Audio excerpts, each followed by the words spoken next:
De las 8 rondas de premios que reparte la FIFA en este Mundial 2026, hay una que casi no sirve de nada en términos de dinero. Pasar de quedar eliminado en fase de grupos a clasificar a 16avos de final, la ronda nueva que se inventó especialmente para este formato de 48 equipos, apenas representa $500,000 extra para una federación. $500,000. En un torneo que reparte más de 700 millones en total.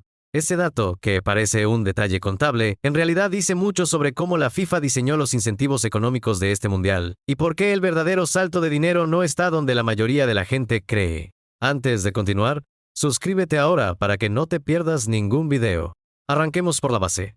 La FIFA aprobó en un comunicado del Consejo, fechado en diciembre de 2025, una contribución económica total de $727 millones vinculada a este mundial. De esa cifra, 655 millones corresponden directamente a premios por rendimiento deportivo entre las 48 selecciones participantes. El resto se destina a fondos de preparación. Cada federación clasificada recibe $1,500,000 fijos, sin importar qué tan lejos llegue en el torneo, solo por el hecho de haberse clasificado. Ahora vamos ronda por ronda, porque ahí está la parte interesante. Una selección que se despide en la fase de grupos, es decir, entre el puesto 33 y el 48 de las 48 participantes, cobra $9 millones en premio por rendimiento. Sumando el $1,500,000 de preparación, el mínimo garantizado para cualquier selección que juegue este mundial es de $10,5 millones, así pierda los 3 partidos de grupo. Ese es el piso. Nadie se va de este torneo con las manos vacías. El siguiente escalón es donde está el dato contraintuitivo. Clasificar a 16avos de final. La ronda que se creó exclusivamente para acomodar a las 32 selecciones que superan la fase de grupos en el nuevo formato de 48 equipos paga $11 millones. Es decir, apenas $2 millones más que el mínimo garantizado, y descontando el fondo de preparación que ya cobraron todos por igual, la diferencia real entre quedar eliminado en la primera fase y ganar tu primer partido de eliminación directa es de solamente $500,000. Para una selección que invierte millones en logística, concentración y viajes por 3 países, ese premio extra apenas cubre una fracción de los costos de organizar la gira. De ahí para arriba, el dinero empieza a acelerarse de verdad. Las selecciones eliminadas en octavos de final entre el 9º y el 16º puesto cobran $15 millones. Ahí es donde cayeron selecciones como México, Estados Unidos y Canadá, los 3 países anfitriones, además de gigantes como Brasil. El salto de 11 a 15 millones ya empieza a sentirse. Son $4 millones adicionales por ganar un solo partido más. Llegar a cuartos de final y quedar eliminado ahí, entre el 5º y el 8º lugar del torneo, paga $19 millones. Otro salto de 4 millones respecto a octavos. Es la ronda en la que quedó, por ejemplo, Noruega, una de las revelaciones de este mundial tras eliminar a Brasil. Y para una federación de ese tamaño, $19 millones representa probablemente el ingreso extraordinario más grande de todo un ciclo de 4 años de fútbol nacional. De cuartos para adelante, el salto ya es enorme. El 4º lugar del torneo, es decir, el perdedor del partido por el tercer puesto, se lleva $27 millones. El tercer lugar, $29 millones. El subcampeón, es decir, el equipo que pierde la final, cobra $33 millones. Y el campeón del Mundial 2026 se lleva $50 millones en premio directo, más el $1,500,000 de preparación que ya cobró al inicio del torneo, para un total cercano a los $51,5 millones. Si comparas esa cifra con la que recibió Argentina por ser campeón del Mundial de Qatar 2022, que fue de $42 millones, el campeón de este 2026 se va a llevar casi $10 millones, más solo por el crecimiento de la bolsa de premios entre una edición y la siguiente. Es un aumento de más del 20% en solo 4 años, impulsado por la expansión del torneo a 48 selecciones, y por el crecimiento de los ingresos comerciales y de televisión de la FIFA. Para dimensionar esto con un caso cercano, pensemos en México. El Tri quedó eliminado en octavos de final tras caer 3-2 ante Inglaterra, en un partido que se le escapó al final. Esa eliminación ubica a México en el tramo del 9º al 16º puesto del torneo.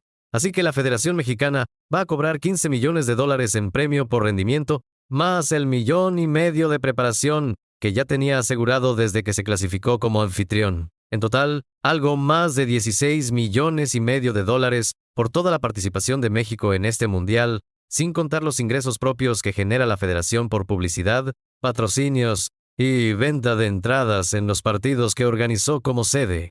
Es un número considerable, pero también deja claro que el verdadero salto económico, el que hubiera representado una diferencia sustancial para el fútbol mexicano, estaba 3 rondas más adelante, en semifinales o en la final, no en la ronda donde finalmente cayeron. Vale la pena poner estos números en perspectiva histórica para entender qué tan rápido está creciendo el negocio del Mundial. En Rusia 2018, la bolsa total de premios fue de $400 millones. En Qatar 2022 subió a 440 millones. Este Mundial 2026, con la expansión a 48 selecciones y el crecimiento de los contratos de televisión y patrocinio, salta a $727 millones en contribución total, de los cuales 655 millones son estrictamente premios por rendimiento deportivo. Eso significa que, en apenas 2 ciclos mundialistas, 8 años, la bolsa de premios prácticamente se duplicó, y aunque la razón oficial es la expansión del torneo, con 16 selecciones nuevas participando, el crecimiento por selección también fue real. El campeón de Qatar 2022 se llevó $42 millones, mientras que el campeón de este 2026 va a superar los 50 millones, un aumento de casi el 20%, incluso ajustando por la inflación del propio negocio del fútbol. Ahora, hay un matiz importante que casi nadie explica bien. Este dinero no lo cobran los jugadores directamente. La FIFA transfiere el premio completo a la Federación Nacional de cada país, y es esa federación la que decide, de manera interna, qué porcentaje reparte entre los futbolistas, el cuerpo técnico y el resto de la delegación. Según estimaciones del propio esquema de la FIFA, ese porcentaje que termina en manos de los jugadores suele ubicarse entre el 20 y el 30% del total, aunque la decisión final depende completamente de cada federación y de los acuerdos que tenga con su sindicato de futbolistas. Hay todavía otra capa de dinero que casi nunca se menciona junto a los premios de las selecciones, el pago a los clubes. Para los mundiales de 2026 y 2030, la FIFA destinará $355 millones en total para compensar a los clubes que cedieron jugadores al torneo, un salto enorme respecto a los 209 millones que se repartieron entre Rusia 2018 y Qatar 2022 combinados. Ese fondo se calcula contando los días exactos que cada futbolista estuvo disponible para su selección, así que un club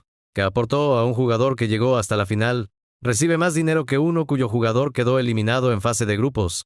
Es un mecanismo pensado para que los equipos de clubes, que son quienes pagan los sueldos durante todo el año, también se beneficien del éxito de sus jugadores en el Mundial. Poniendo todo esto en perspectiva, el diseño económico de este Mundial 2026 deja una conclusión clara. La FIFA decidió que el verdadero premio no está en sobrevivir el primer cruce de eliminación directa, sino en llegar a las instancias finales del torneo, ganar la ronda de 16avos, la que más selecciones nuevas mete al cuadro de eliminación por el formato ampliado, es casi simbólica en términos de dinero. En cambio, cada partido que se gana a partir de cuartos de final multiplica el ingreso de una federación de una manera que no tiene comparación con ninguna otra instancia del torneo. Y ahí aparece una desigualdad estructural que vale la pena señalar.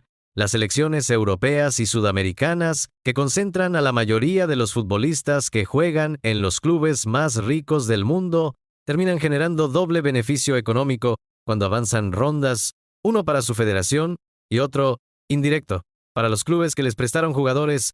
Las selecciones con planteles menos internacionalizados, en cambio, dependen casi exclusivamente del premio directo de la FIFA para capitalizar su participación en el torneo. Es otra manera de ver por qué, más allá del resultado deportivo, cada ronda que se gana en este mundial mueve capas de dinero que van mucho más allá de lo que aparece en la tabla oficial de premios. Para las selecciones que ya quedaron eliminadas en fases tempranas, el consuelo es que, incluso en el peor de los escenarios, este mundial paga más que cualquier edición anterior en la historia del fútbol. Pero el mensaje de fondo, para cualquier federación que sueñe con repetir en 2030, es que el dinero de verdad no está en clasificar ni en ganar el primer partido de eliminación directa.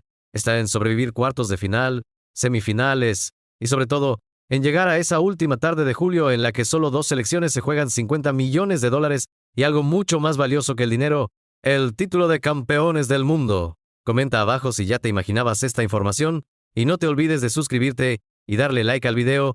Nos vemos en la próxima.